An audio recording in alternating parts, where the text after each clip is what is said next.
madaxweynaha dowlad deegaanka Soomaalida ee dalkaasi Itoobiya mudane Mustafa Maxamed Cumar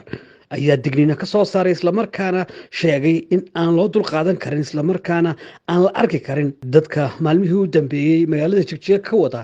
waxyaabaha lidiga ku ah dhinaca Somaliland iyo xuduudaha dowlad deegaanku ay la leedahay dalalka jaarka la hadalkan ayaa ka dambeeyay kadib markii kooxo shirar uga socdeen magaalada Jigjiga ay soo saareen qoraallo ka dhana jamhuuriyadda Somaliland madaxweynaha oo arrimahaasi ka hadlaya waxa uu yiri u faraxsanahay furfashahan Soomaalida maanta dhexdeeda Jigjiga la isugu imanayo waxaan ka dardaarmaynaa inaan looga faa'iideysan in afkaaro siyaasadeed oo dalal kale laga fuliyo oo dhacdooyin noocaas oo shalay dhacayna way jiraan oo raalli ka ahayn oo aan ka hadli doono magaalada Jigjiga cid walba u furan tahay cid walba oo magaaladan ganacsi iyo dhaqdhaqaaq iyo dhaqan ku soo kordhinayso Soomaalida way u furan tahay waa siyaasadda xukuumadda deegaanka waa siyaasadda xukuumadda dalka ra'iisul wasaaraha maalin iyo habeen wuxuu ku celceliyaa dalku haddii shalay xamar ay ahaan jirtay meesha Soomaaliya ay wax walba geysato Jigjiga inay noqoto halkii Kenya hantida wada taallay halkan in la yimaado raali baa laga yahay waa markii ugu horeysay umaleynaya xukuumadda dalka ka jirta ay stated si cad oo afkeeda u tiraahdo halkan meel Soomaali isku timaado ha laga dhigo anagu uurka dadka iyo waxayna ku sii mashquula marno stated political position laakiin waxa weeye Jigjiga waa inay noqoto meel Soomaali isugu wada timaado oo xarun ganacsi iyo xarun maaragtay dhaqan oo Soomaali u noqoto way laga hadlaya taas ayaan raacsanahay laakiin in la ixtiraamo xukuumadda iyo martigeliyadaas aan la abjisgareyno waan codsanaynaa oo dadyoga siyaasadaha geeska isku eriyanaya ay halkooda ku haystaan laakiin halkan ayna noqon meel iska dhaleeciyana iyadana waan codsanaynaa dhinaca kale waxa isaguna magaalada Jigjiga ka hadlay oo markaas war saxaafadeed ku qabtay garaadka guud ee beelaha dhulbahante garaad jaamac garaad cali garaad jaamac oo sheegay isagu in shirkooda magaalada Jigjiga ka socda aanay dhinaca Somaliland iyo dalalka xuduud kale leh dowlad deegaanka aanay midna ku durayn balse ujeedadiisu tahay in beesha uu garaadka u yahay oo degta deegaan ballaaran oo dowlad deegaanka ah ay helaan saamigii ay ku lahaayeen waxa uu soo qaatay gobolkaasi doolo degmada Wardheer iyo degmada Booq oo uu sheegay inay deegaamo ka mid ah ay ka degaan markaana ay u baahan yihiin inay ka helaan dowlad deegaanka wixii ay ka doonayeen iyo waxa ay xaq ugu leeyihiin arrimaha hore ee laga hadlay iyo qodobadii toddobada ahaa ee maalintii Jimcaha soo baxayna waxa uu sheegay inay laabta ku haystaan oo wali aanay ka soo bixin kuwaasi isagoo arrimaha ka hadlayna waxa uu garaad jaamac garaad cali garaad jaamac yiri magaalada Jigjiga waxaa isugu yimid isimada culimada qurba joogta dhulbahante waxayna daarayd isu imaatinkoodu isbedeladan geeska Afrika ka socda sidii ay ula jaan qaadi lahaayeen xag nabadgelyo xag horumar xag dhaqaale xag wax qaybsigii dowlad deegaameedka Soomaalida waxgaradka halkan isugu yimid waxay awoodda saareen sidii loo adkeyn lahaa amniga deegaamada dhulbahante uu ka dego dowlad deegaameedka maadaama uu degan yahay xad ku dheereeran dhulka jamhuuriyadda Soomaaliya iyo dowladda Itoobiya oo ilaa 700 kilomitir gaaraya xaaladaha deegaamada ka jirana waynu ka warqabnaa sida ay isaga kaashan lahaayeen amniga loo sugi lahaa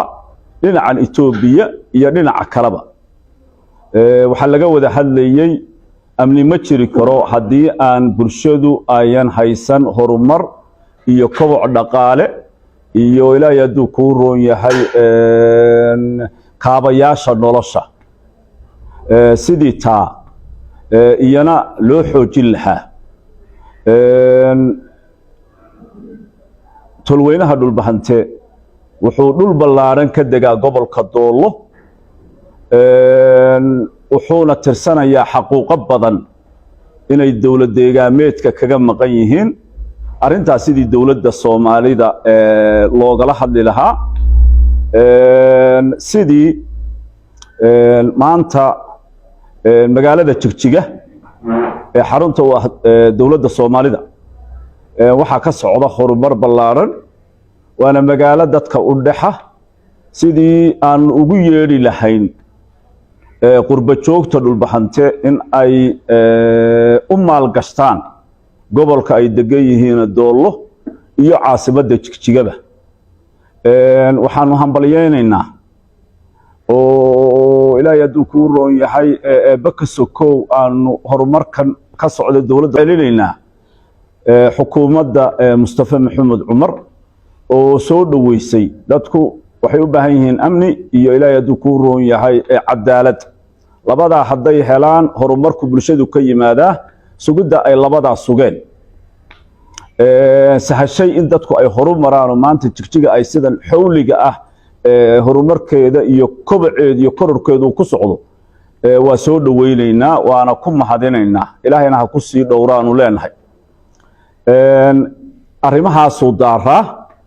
weli wax baaqoo ka soo baxay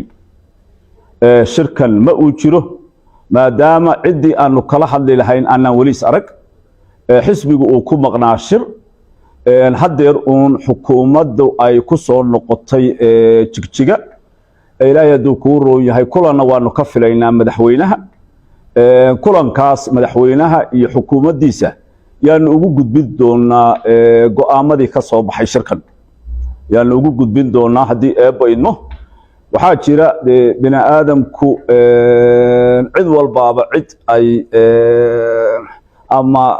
resourceka ama cadaalad darro ama keentay cid xilif ay ka dhaxayso dad xinka iyaga iyo xasaradda iyada jecel baa jira oo ilaahay hadduu kuu roon yahay la arkay in ay waxyaabo iska kaayo hor keenaya annaga iyo dowlad deegaameedka inay meelaha ku baahbaahiyeen waxaanu caddaynaynaa ilaa iyo hadda go'aamada shirki ka soo baxay jeebkay noogu jiraan dowladdaanu la wadaagi doonaa dowladda markay nooga soo dhammaato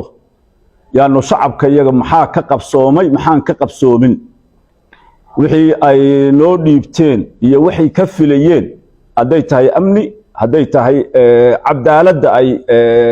dhimaangaraynayaan ay leeyihiin qaybtaydii gobolka doollo waa inaan ka helnaa hadday tahay horumarka hadday tahay ilaahay hadduu kuu roon yahay dhinac walba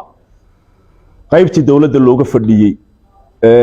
waxay ka qabatay iyo waxayan ka qaban dadka iyaga waanu la wadaagi doonaa markaanu xukuumadda aanu kulanno wax intaa ka horeyso naga soo baxay ma ay jirto insha allahu tacaala sidaasaanu soomaali iyo dadka iyaga iyo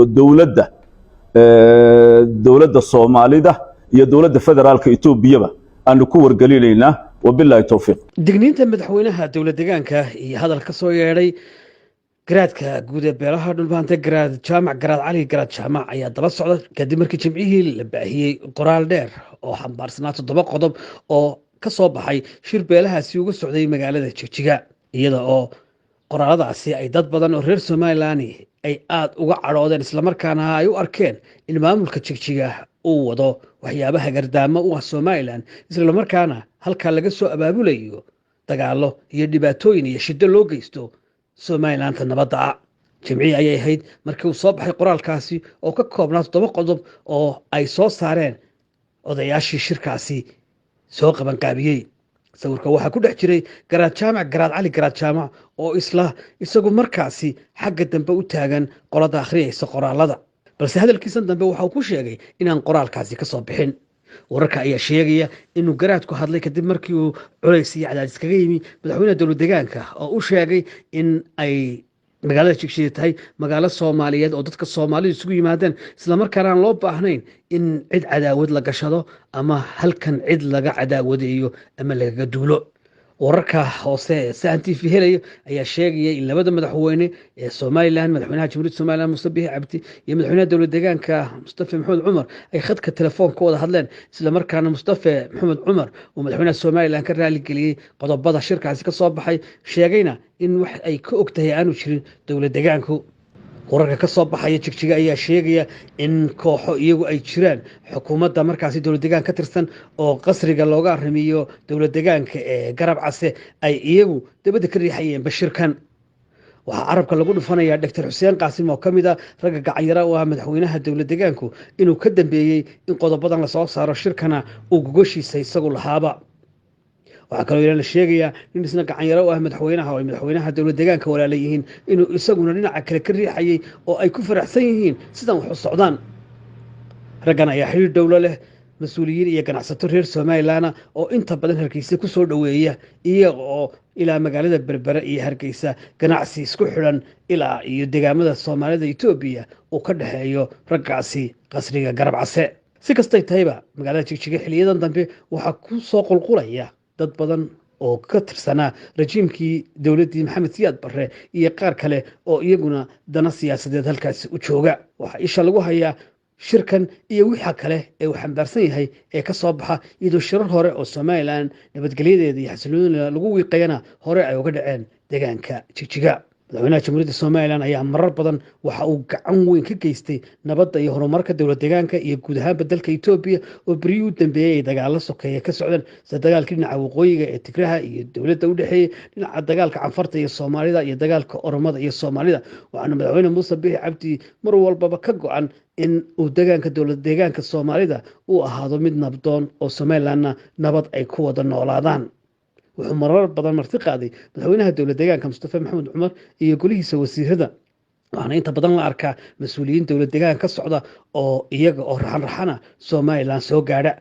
waxaa kaloo jira madax dhaqameed iyo dad ganacsato ah oo mijigjiga ilaa garoowe ilaa qardho hadh iyo habeen socda iyada oo ay u arkaan dalkoodii labaad inay marayaan balse maalmahan u dambeeya ayaa la dareemaya dadka reer somalilan dareemayaan in ay jigjigi isbedeshay